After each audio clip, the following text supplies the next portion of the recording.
le fait de participer à un colloque qui s'inscrivait de la semaine que la ville de Rennes organise de lutte contre les discriminations, et colloque au cours duquel j'ai été amenée à rencontrer le collectif du Blanc-Ménil. Alors je l'ai nommé ainsi, le titre exact, hein, c'est Sorties scolaires avec nous. Donc c'est un collectif qui s'est monté à l'initiative de femmes donc habitantes d'un quartier prioritaire sur le Blanc-Ménil, qui se sont vues interdire à la rentrée scolaire de 2012 la possibilité d'accompagner leurs enfants aux sorties scolaires du fait qu'elles portaient le voile, hein, en lien avec la circulaire Châtel. Donc il ne s'agit pas pour moi ici hein, de prendre parti dans le débat qu'a suscité la circulaire. En revanche, j'ai trouvé extrêmement intéressant le mécanisme par lequel ces femmes ont d'abord, dans un premier temps, accepté l'interdiction qui leur était faite. Ça a été vécu d'ailleurs par la plupart d'entre elles de manière très, très violente. Et comment, petit à petit, justement, parce qu'elles ont eu elles ont pu avoir cette rencontre véritable avec le droit par le biais d'un ensemble d'éléments que je vais détailler ultérieurement, comment petit à petit elles se sont appropriées ce droit au point de réagir, de se constituer en collectif, donc de se resituer comme interlocuteur véritable avec les institutions, au point d'ailleurs de faire bouger les institutions scolaires concernées, hein, qui ont finalement accepté que ces femmes participent à nouveau aux sorties scolaires. Voilà, il y a eu vraiment là un mécanisme qui me semblait extrêmement intéressant, qui est très bien résumé par l'une des personnes, une des femmes membres du collectif que j'ai pu interviewer, qui me disait que lorsqu'on a su la différence entre une circulaire et la loi, alors là on a bougé. Voilà, et je trouve que ça résume bien l'importance et l'enjeu qu'il peut y avoir à travailler cette fonction d'appropriation du droit, hein, dans une optique de revendication, hein, parce que c'est ça aussi une démarche citoyenne, du moins à mon sens.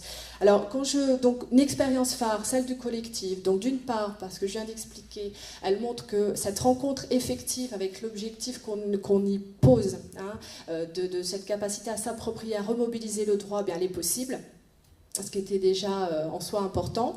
Et puis, d'autre part, expérience phare parce qu'elle m'a permis de repositionner les 4 niveaux d'accessibilité que j'avais dégagés au niveau des sites d'études. Donc, accessibilité spatiale, hein, instrumentale, matérielle et symbolique.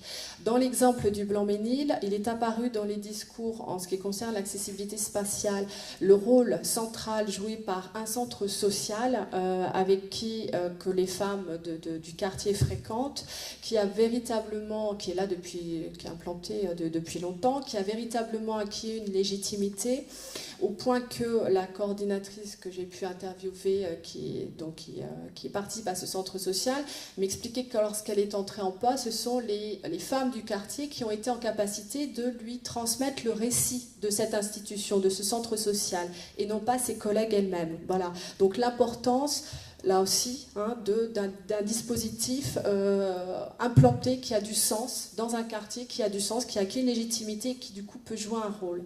En ce qui concerne l'accessibilité instrumentale, elle apparaît à travers les principes très forts, hein, qui sont posés par le centre. D'une part, de considérer que l'activité du centre en termes d'action, de réflexion, doit d'abord partir de ce qui peut émerger du côté des habitants.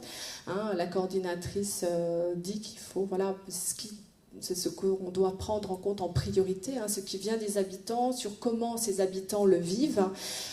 Autre principe clé, c'est la façon de positionner les habitants comme acteurs, hein, y compris dans les instances institutionnelles, dans les instances décisionnaires, j'allais dire, du centre social, puisqu'en l'espèce, coordinatrice m'expliquait que volontairement, les institutionnels ont laissé la place aux habitants au niveau des organes décisionnaires. Donc voilà, des éléments forts qui structurent cette façon aussi de fonctionner le centre et qui, à mon sens, ont joué. En ce qui concerne l'accessibilité matérielle, je citerai la possibilité qui est offerte par ce centre pour les femmes du quartier de participer à des formations, hein, qui, au même titre et dans les mêmes conditions très concrètes que les salariés du centre. Et puis de même des réunions collectives qui sont mises en place et qui mêlent professionnels et habitants. Et je dirais également une façon de mobiliser, d'utiliser le droit de manière très opportune et pragmatique. Hein, c'est vraiment ce qui ressort. Et puis enfin, dernier niveau, l'accessibilité symbolique qui apparaît clairement. Hein, on positionne les habitants comme des acteurs citoyens. Il y a vraiment une volonté de favoriser l'émergence de la réflexion et de remettre ces femmes dans le débat. Et je pense que l'ensemble de ces éléments, donc de ces 4 niveaux hein, qui se retrouvent dans cette expérience du collectif, a contribué à faire en sorte que ces femmes puissent se mobiliser, s'approprier ce droit et revendiquer du coup leurs droits. Voilà, donc